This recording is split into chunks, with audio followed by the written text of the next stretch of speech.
Oi gente, tudo bem com vocês? Meu nome é Felipe Martins e eu sou personal trainer e estudante do último ano de nutrição e hoje eu vim falar aqui com vocês sobre distúrbios alimentares. Bom, quem me segue no Instagram sabe que ontem eu joguei os stories falando sobre o porquê que eu decidi gravar esse vídeo. Eu estava pesquisando assuntos relacionados a emagrecimento e o que as pessoas estavam buscando em relação a isso. E infelizmente eu percebi um aumento repentino na seguinte pesquisa: como vomitar para emagrecer, ficando em segundo colocado nos assuntos mais pesquisados relacionados ao emagrecimento. No meu ponto de vista, eu acredito que dois fatores levam a esse aumento da pesquisa. Um deles é a própria quarentena, onde os estudos já demonstram que há sim um maior abalo psicológico na maioria das pessoas agora nesse período de quarentena. Além disso, a gente já vinha cada vez mais surgindo vários tipos de dieta, onde a grande maioria tem um caráter extremamente restritivo.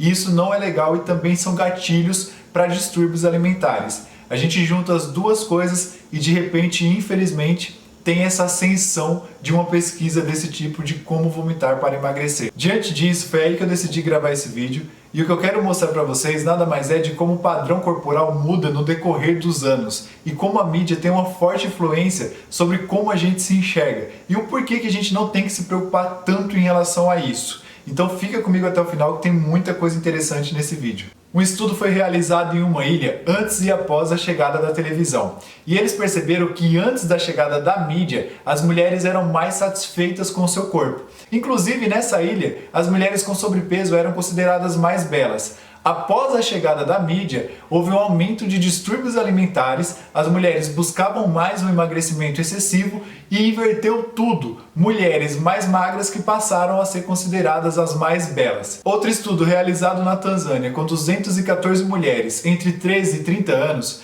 foi possível perceber que as mulheres que mais tinham acesso a cinema, internet e televisão eram justamente as mulheres que mais tinham distúrbios alimentares. Aqui no Brasil, no século XIX, quando a culinária primava pelo alto teor calórico, o padrão corporal desejado era justamente o padrão considerado mais arredondado. Inclusive, um aluno uma vez até falou para mim que não é que ela estava com excesso de peso, e sim que ela nasceu na época errada. Mas isso só demonstra como há sim a influência da mídia e também da cultura, o tempo e o local em que a gente se encontra. Relacionado a essa questão de época, a observação da alteração do padrão de beleza vem sendo observado desde os anos 60, e o final do século XX para o início do século XXI foi marcado por um forte culto ao corpo. Um estudo que avaliou modelos de uma capa de revista masculina entre os anos de 1959 e 1978 também percebeu uma alteração no padrão de beleza, onde as primeiras tinham um padrão corporal mais curvilíneo, onde houve alteração até um corpo cada vez mais magro e mais reto, tirando essas curvas. Diante de tudo isso, os estudos têm demonstrado que 98% das mulheres não se sentem satisfeitas com o seu corpo, gerando aí uma linha tênue divisória entre um corpo saudável e uma sutil instalação de doenças relacionadas a distúrbios alimentares. Estudos da Europa e da América demonstram que 70% das mulheres se sentem com sobrepeso,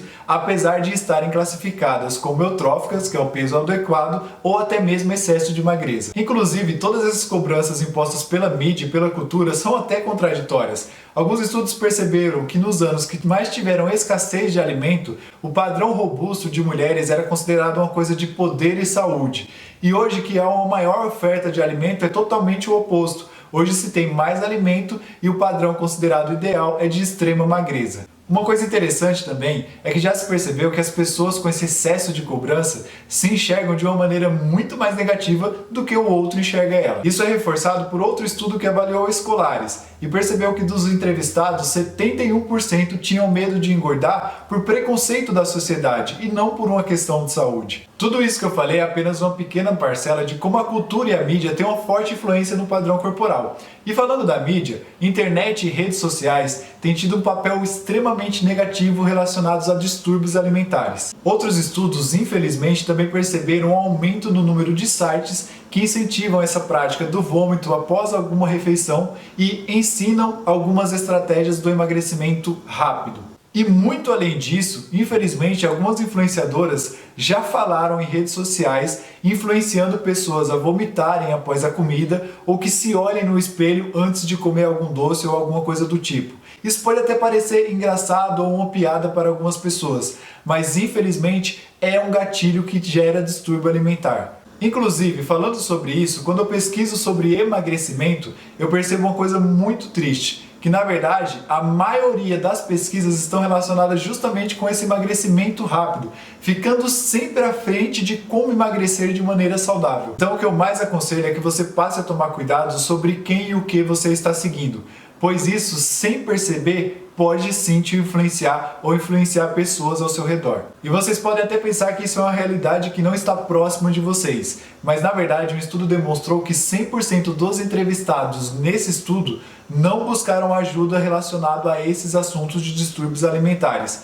assim como todos os entrevistados também realizavam o ato de vomitar após alguma refeição escondidos, sem que outras pessoas vissem essa atitude. E apenas para vocês terem uma ideia de como esse número pode ser maior, para que a pessoa seja classificada com alguns distúrbios específicos, ela tem que preencher muitos itens, o que faz com que, no meu ponto de vista, possa haver uma subnotificação sobre o número real de casos. Esse aumento de acesso à informação é bom, mas infelizmente tem os lados negativos. Os estudos também têm demonstrado que crianças de 5 anos já estão se exigindo demais e já possuem até alguns conhecimentos relacionados à dieta. Isso gera um alerta para que os pais, além de se cuidarem relacionados a esse assunto, óbvio, também olhem para os seus filhos, para evitar desde cedo esses gatilhos que geram esses distúrbios. De modo geral, é isso que eu queria trazer para vocês, demonstrando aí como mídia e a cultura têm uma forte influência sobre nossas ações e que a gente tem que tomar cuidado em relação a isso. É óbvio que, no meu ponto de vista, a gente tem sim que se cuidar em relação a sobrepeso e obesidade,